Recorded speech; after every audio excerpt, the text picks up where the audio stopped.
Last week ನಾವು ಊರಿಗೆ ಹೋಗಿದ್ವಿ. ಮಕ್ಕಳಿಗೆಲ್ಲರಿಗೂ ರಜಾ ಇದೆ. ಸೊ ಒಂದು ವೀಕ್ ಅಲ್ಲಿರ್ತೀವಿ ಅಂತ ಹೇಳಿದ್ರು ಅನ್ನೋ ಕಾರಣಕ್ಕೆ ಅವ್ರನ್ನ ಊರಿಗೆ ಕರ್ಕೊಂಡು ಹೋಗಿದ್ವಿ. ನನ್ನ ಮಕ್ಕಳಿಗೆ ನನಗಿಂತ ಅವ್ರ ತಂದೆ ಜೊತೆ ಟೈಮ್ ಸ್ಪೆಂಡ್ ಮಾಡೋದೇ ತುಂಬ ಇಷ್ಟ.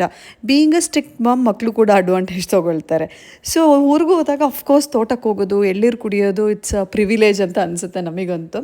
ಸೊ ನಮ್ಮ ಚಿಕ್ಕ ಮಾವ ಮಾರಾಟಕ್ಕೆ ಅಂತ ಕುಂಬಳ ಬೆಳೆದಿದ್ರು, ಕುಂಬಳಕಾಯಿನ. ಸೊ ಹಾಗಾಗಿ ನನಗೂ ಸ್ವಲ್ಪ ಮನೆಗೆ ಬೇಕಾಗುತ್ತೆ ಅಂದ್ಬಿಟ್ಟು ನನಗೆ ಹಾಗೆ ನನ್ನ ಫ್ರೆಂಡ್ಸ್ಗಳಿಗೆ ಬೇಕಾಗುತ್ತೆ ಅಂತ ಒಂದು 2-3 ಕಿತ್ಕೊಂಡು ತೊಗೊಂಡು ಬಂದೆ. ನಮ್ಮ ಮನೇಲಿ ಎಷ್ಟೇ ಗಾಡಿ ಇರಲಿ, ಕಾರ್ ಇರಲಿ, ನಮ್ಮ ಮಾವ ಇವಾಗ್ಲೂ ಸೈಕಲ್ಲೇ ಯೂಸ್ ಮಾಡೋದು.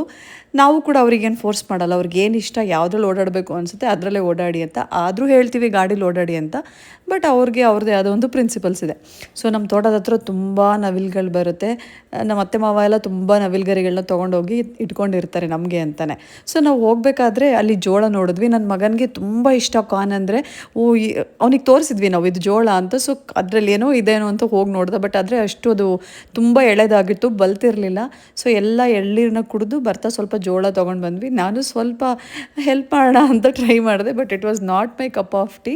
ಅದಾದಮೇಲೆ ಮನೆ ಹತ್ರ ಬಂದು ಎಲ್ಲರೂ ಕೂಡ ಸ್ವಲ್ಪ ಆಟ ಆಡಿದ್ವಿ. ಅದಾದಮೇಲೆ ನನ್ನ ಕಸಿನ್ ಅವ್ರದ್ದೊಬ್ರದ್ದು ಬರ್ಡೇ ಇತ್ತು, ಸೆಲೆಬ್ರೇಟ್ ಮಾಡಿದ್ವಿ.